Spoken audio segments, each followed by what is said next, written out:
এসব মানে কি? নামাজের মজা, জিকিরের মজা, তেলাওয়াতের মজা, ওয়াজ মাহফিল শোনার মজা, এগুলোতে মজা আছে না নাই? কথা বলেন, মজা আছে না নাই?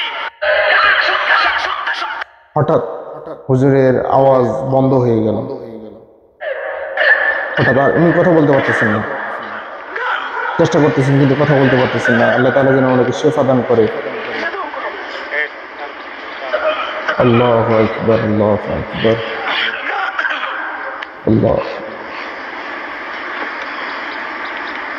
উনি চাও খাচ্ছে, তারপরেও ওনার জবান থেকে কথা আসছে না। চা খাওয়ার পরেও আল্লাহু আকবার।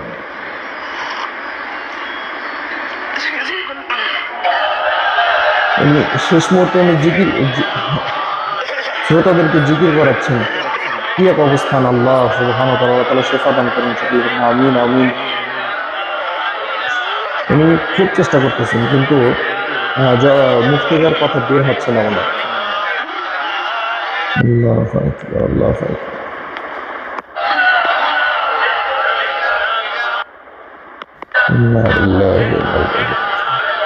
উনি চা খাচ্ছেন, তারপরে ওনার জবান থেকে কথা বের হচ্ছে না। ওই ভিডিওটা সকলে একটু শেয়ার করে দিয়ে ওনার জন্য দোয়া করি সকলে, আল্লাহ তাআলা ওনাকে সুস্থতা দান করেন। সকলে একটু ভিডিওটা শেয়ার করে দিয়ে সকলকে একটু দেখার সুযোগ করে দেন।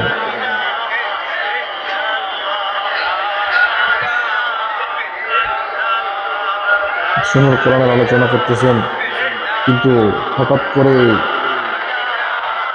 আল্লাহ তাআলা এরকম একটা পরীক্ষা করে। আল্লাহ সুবহানাহু ওয়া তাআলা মানুষদেরকে এইভাবে পরীক্ষা করে।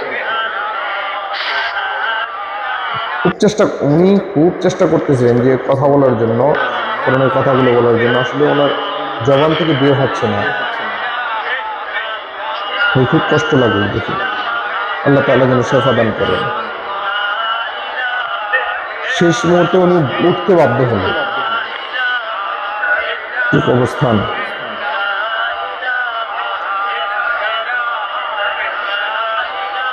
উনি দেখেন দুই হাত দিয়ে আপনাদেরকে ইশারা করে আপনাদের কাছে দোয়া চাচ্ছেন। আপনারা সকলেই তার জন্য দোয়া করবেন যেন আল্লাহ তাআলা তাকে শিফা দান করে দেয়। আমিন। আল্লাহ তাআলা যেন আবার তাকে কোরআনের ময়দানে আসার তৌফিক দান করেন। সকলে বলেন আমিন।